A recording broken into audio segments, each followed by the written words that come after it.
Men are haunted by the vastness of eternity. And so we ask ourselves, will our actions echo across the centuries? Will strangers hear our names long after we're gone and wonder who we were, how bravely we fought, how fiercely we loved?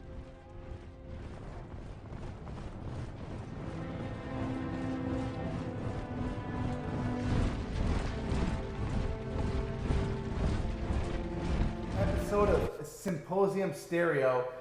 You got your host, Testicles, Baby Socrates. and just before we give this video a start, I just want to let you know that we are sponsored by Stella Artois And barefoot. Pinot Grigio.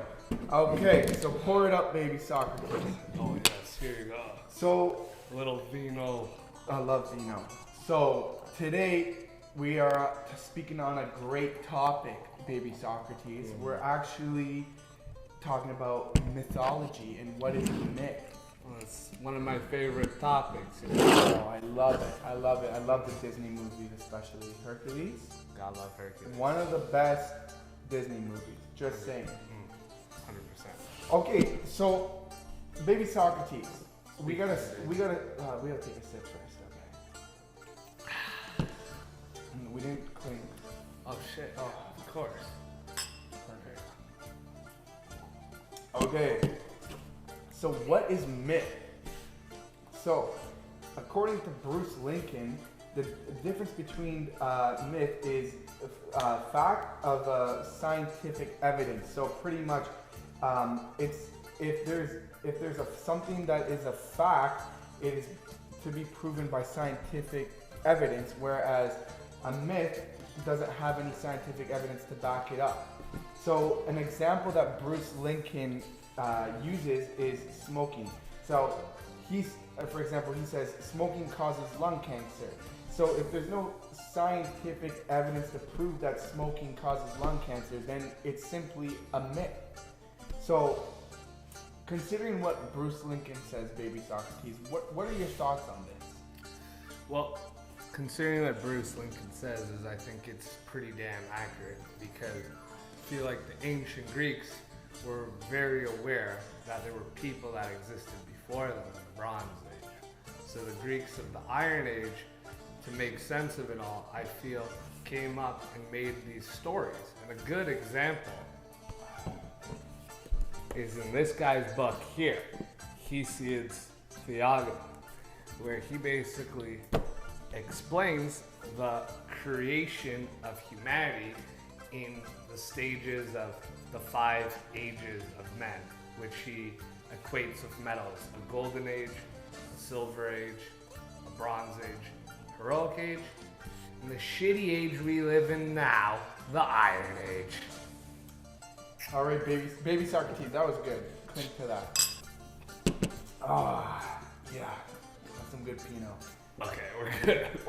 When talking about mythology, there's two things here. There's mythos and logos.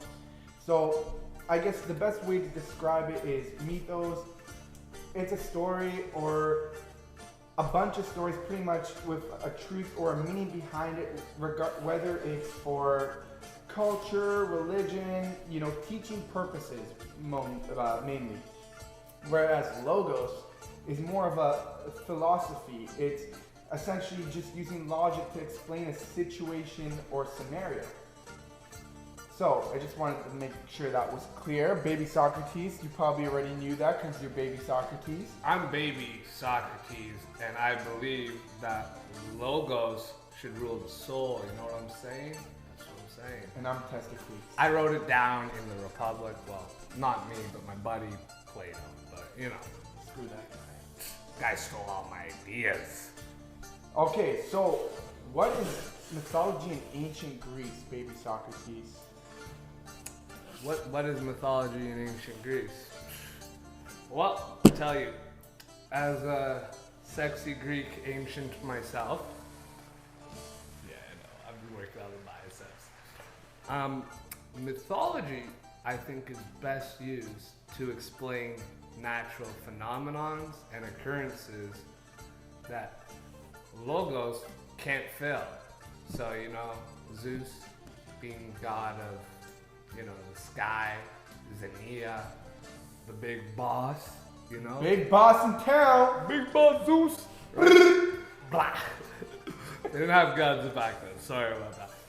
But more importantly, I think it's used to teach ethical lessons of what happens when humans try to transcend their position in the world and think or act or have the hubris, keyword, to think they're gods. So, baby Socrates, I think a good example of that would probably be the Golden Axe. You know, the main character here, he's a man of many curiosities, but he's very interested in magic. So, he later finds out that his curiosities, though, lead him into troubled waters as he is turned into an axe, okay? So, you know, specifically in the Golden Axe, in Book 3, when Lucius asked Milos' slave, Fotis, to transform him into a bird, just like Milos' wife, by accident, you know, Fotis, I guess she's not a master of magic here, turns him into an axe. And, you know, I feel like in a lot of ways, this story of the Golden Axe, especially in Book 3, is trying to teach an ethical lesson about curiosity and temptations, would you say? I think that's fairly accurate myself, yeah. Yeah? I mean, I personally haven't read the Golden Axe myself, but I mean, if that's the message that's going on there, I take your word, because we know we like sticking our noses in places they don't belong. That's very true. Hubris.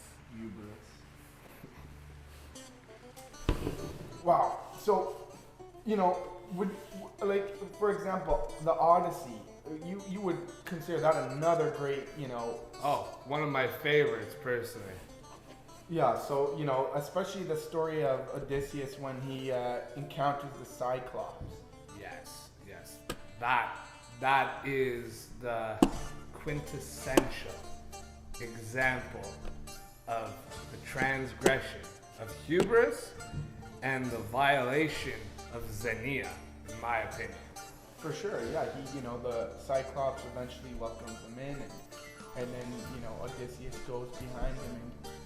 Well, I think they're both very bad. I think both kind of fail when it comes to Xenia and this thing. Xenia, by the way, guest friendship.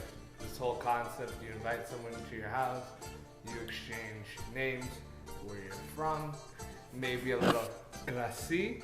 That's Greek for wine. Fill me up, buddy. Of course. See, Maybe Socrates this is lacking here. No, Come on, buddy. See, that being a poor host, so I guess I'm violating. Where's the Xenia here? No Xenia. No Xenia, just Malakia. So, you know, some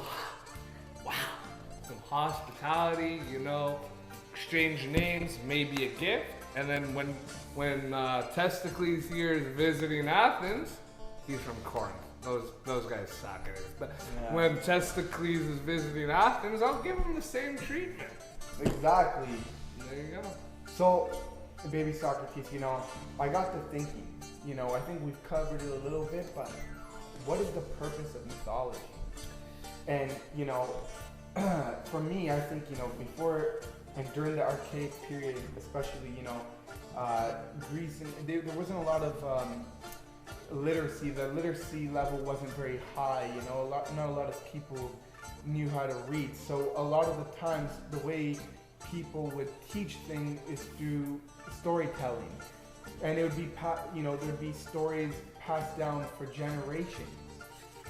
Yeah, no, I think that's fairly accurate.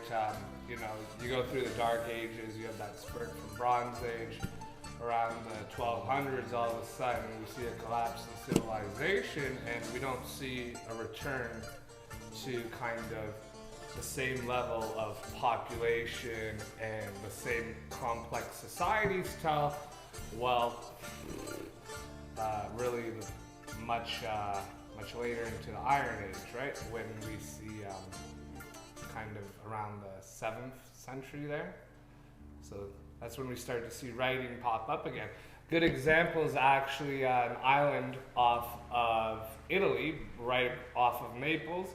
There, the island of Pithecusa is where we first see writing return. So these Greeks held on to their traditions for a long while by first telling oral traditions until writing basically returned to civilization. That's right, baby Socrates. You know, I couldn't agree more with you. But you know what?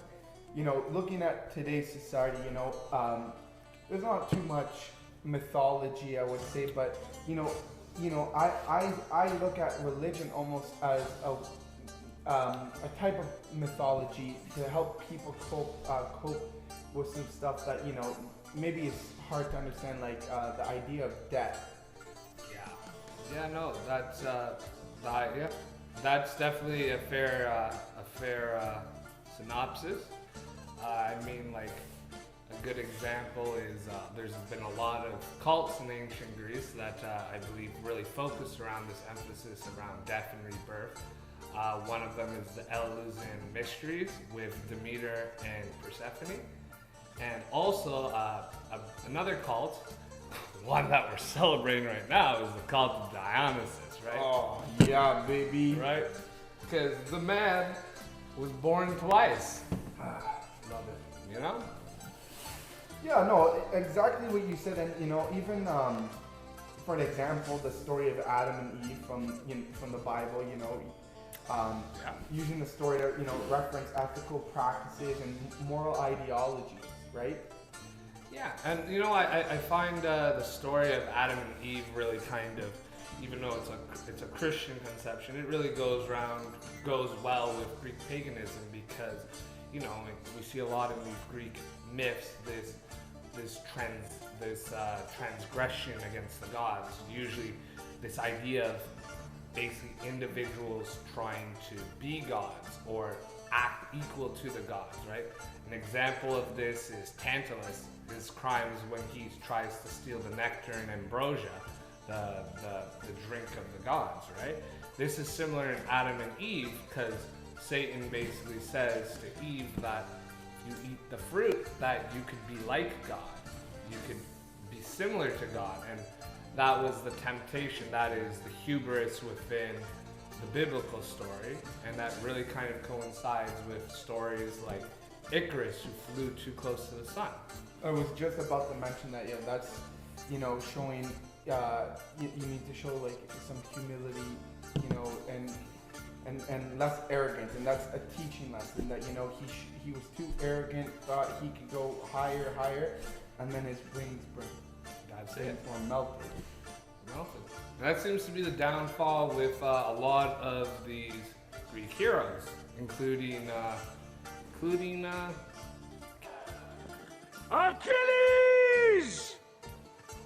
Achilles himself.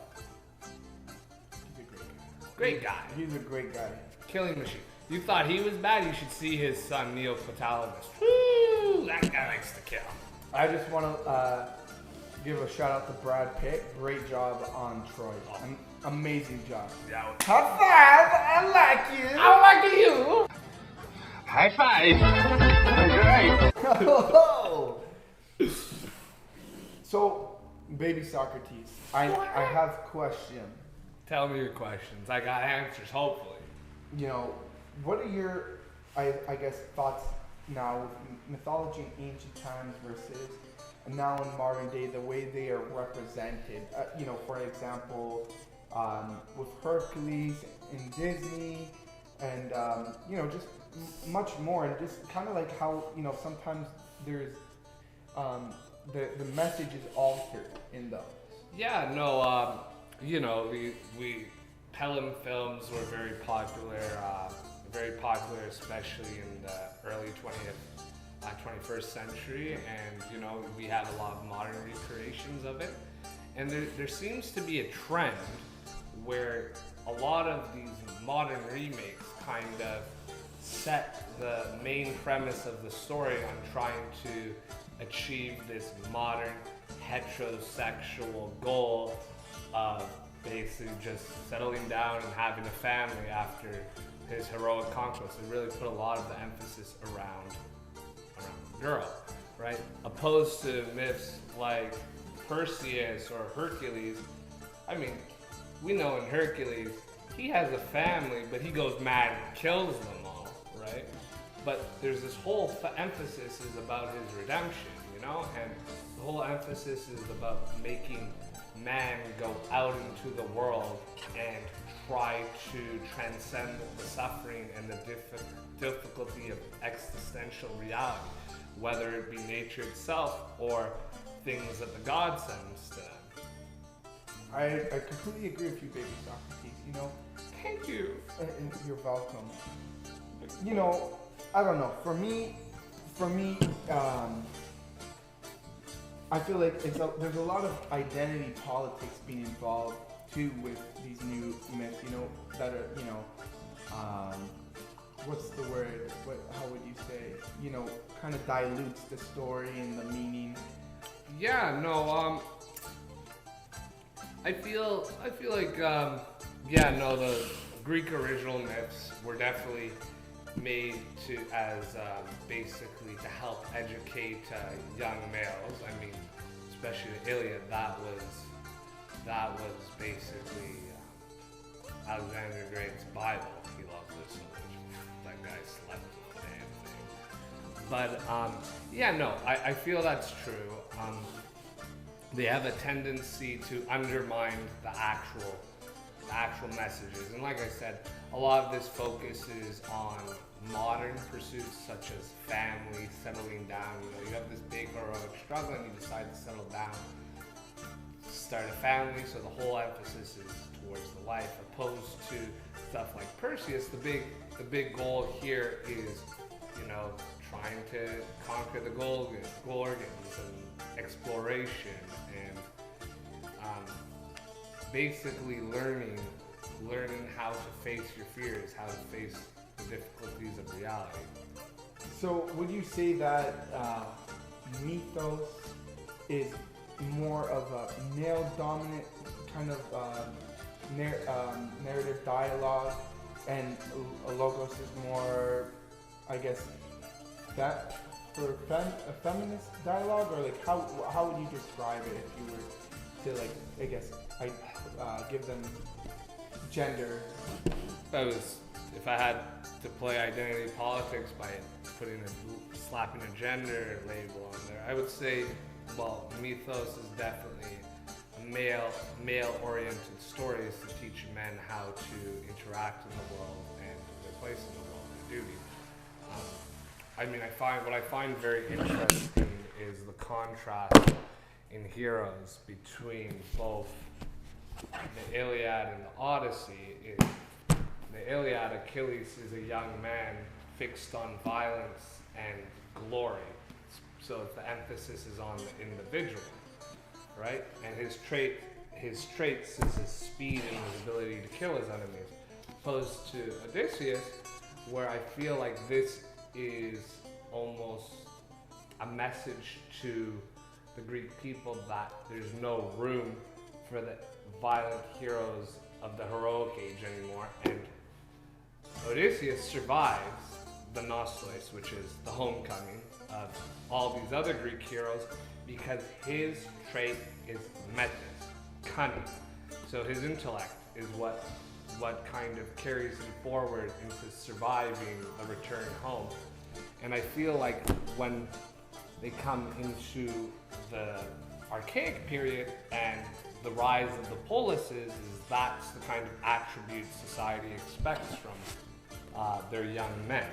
So I think it definitely serves as a tale to teach young men what is to be expected of them in reality. No, I totally agree with you, baby Socrates. You know, the one thing I was thinking about is kind of comparing today's society, once again, back into ancient times and antiquity, and pretty much like, the myths and the stories. They're heroic men, you know, especially like Achilles. He's the most bravest, toughest, best warrior of them all. Yeah. And, I feel like, today's society, a lot of men try and fulfill those, I guess, character traits, but are suppressed almost because of, I guess, the new norms of society. It's looked down upon to be, this, tough, brave soldier. Yeah, I mean, I think the similar fears to our society is the fear of individualism, the fear of people coming to their own.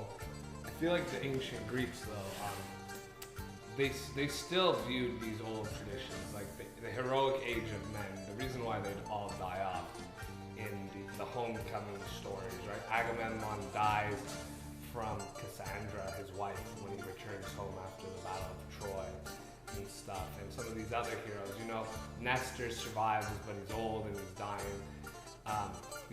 Most of these heroes, I feel like there's no room for this old age of violence in the new rise of the polis. So I feel like, even though similar to modern society, I feel like the Greeks were trying to suppress this concept of individualism to the community, the collective. That's why I feel like Odysseus, one being the last members, values certain traits more, like I said, his intelligence. And I feel like it was to curb the power of wealthy families living in the oikos and move the focus more to the polis culture, the collective group, the collective community rather than the individual community. Right. And another thing to say is about modern stories. We do kind of see recreations of myth in our own stories, such as the Marvel superhero movies. Not a big fan, mind you. No, me neither. No. Too cheesy. Too happy-go-lucky. No. Anyways, that is our episode of Symposium Stereo. I hope you guys enjoyed it, and I hope you tune in for next week's episode. So from Testicles, Baby Socrates! peace out, A-Town. Wow, it's very nice.